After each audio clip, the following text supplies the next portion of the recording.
So now we're moving to HBAR. Now, the reason that I put this on is in response to somebody who very kindly sent me the exact chart for it. Now, that's a real find. There's no dispute about this one. Tremendous to have got this. This was the 25th of August of 2018 at 1:24 local time in Dallas, Texas. And I thought, absolutely, when I saw this, I thought, gosh, I really need to get my teeth into this one. Because if you remember, with Bitcoin came on the scene at the Saturn-Uranus opposition. It's, the whole idea of these blockchain currencies are all very much locked into the Saturn-Uranus cycle. And look what was happening on the 25th of August that year. The sun was at 2 of Virgo.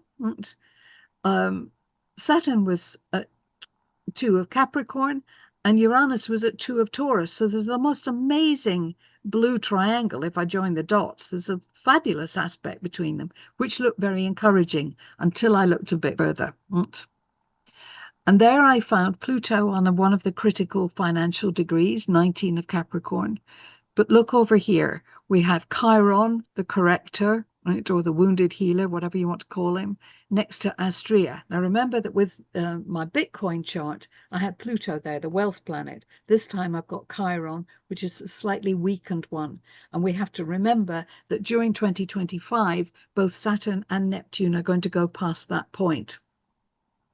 So I definitely needed to look at this more closely, which I did. So when I went in, as they say, under the hood, right, I found that HBAR came into being with both Vesta and Mars out of bounds. So amongst all the other cryptos, yes, it does stand alone. Yes, it is a little bit different. Yes, it is offering something that others might not. So absolutely, it was worth investigating. So now I joined the dots. And when I did that, right, you get these amazing blue triangles, right, which are normally in traditional astrology seen as being a very good thing. But not always, because sometimes they can just be a lazy configuration. They might not necessarily deliver what's promised. And what's tricky about this one is, although we've got the promise of the Saturn, Uranus, the Sun at 2 degrees Virgo over the space of about 13 years from 2018, which takes us to about 2031 by my calculation, that the Sun, which moves roughly about 1 degree per day using a progress system, will come into being exactly opposite the Neptune. So I'm not sure that this one is going to stand the test of time because it's endlessly being weakened. However, I needed to check that. I needed to be sure that that was going to be the case. One of the checks I could use was the fact that Pluto would at some point in recent years have gone past its Mars. Right? So I could check to see, well, it survived that, right? How well did it do? I'd also want to know that since Uranus has been moving through Taurus, what happened when it went past Jupiter? Did that threaten it? It's still around. People are still buying it. So what was the reality?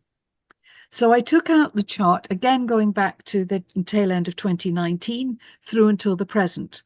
And as you can see there, it had a wild year in 2021, but lost it all again, right? A little bit of a promise in April of 2024, right? And then recently, right, it's shown a little bit of interest in life again.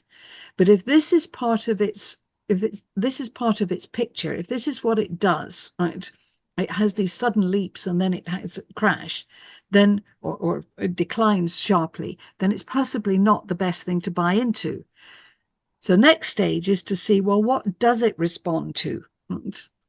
So I dropped in, I went back over 2024 and put in all the new and full moons to see if it responds to the lunar cycle, because most things tend to.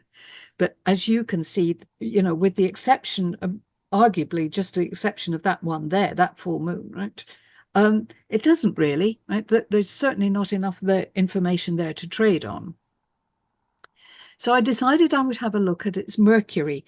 My reasoning for that, if I go back to its chart, is that it's got the ascendant, the beginning of the chart is Gemini, so it's ruled by the planet Mercury. So I could look to see how well does it fare against Mercury. So let's just have a look. So doing that on a heliocentric viewpoint, look, it's just as varied as we suspected. It doesn't like Taurus, doesn't like Libra, and apparently doesn't like Capricorn very much. But there's not a huge variation looking at the heliocentric view.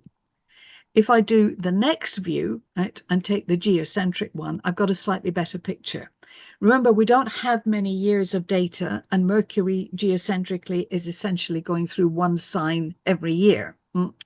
Sorry, the 12 signs every year. So it seems it does best, if it's going to do anything, it does best. Mercury is going through Sagittarius, Capricorn, Aquarius, and Pisces, which is broadly the end of the year and the beginning of the next. I didn't leave it there. I thought, well, if I'm going to suggest to people that maybe Hedera is not the best thing to be involved in, is there any time in the month when it does slightly better than others? And the outstanding winner, there is quite a big difference between the moon moving through Virgo and, say, moving through Taurus. So that's what I would be looking for. I also thought I would just run one last check on it, which was to see how it had responded to the Mars cycle, and particularly the Sun's opposing Mars, which happened in January, virtually at the inauguration, if you remember. And that took me to about April the 19th, 20th. I think for the moment that, it might go up a little bit between now and then, but actually I think the price is going to fall again from the 20th of April. If it's going to recover, if, I don't really think that's going to happen until June. And for me, this would not be a long-term buy anymore. I think I would be looking to see when could I get out with the least loss, and obviously that depends what I bought it in at. I did one other thing with this, still on the Mercury thing. Do you see there's a green line in here, a green vertical line?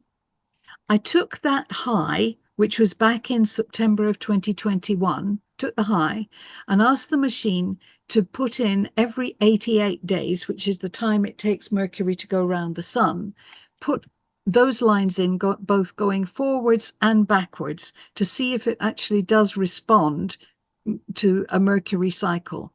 It's not really quite good enough. It just did it the other day, or rather it's going to do it tomorrow, Tuesday. We're going to have another one of those crossing points. In other words, for all the effort I've put in, I haven't really cracked this one. But I think my general feeling is that it's not a winner, right? Despite the promise of the first chart.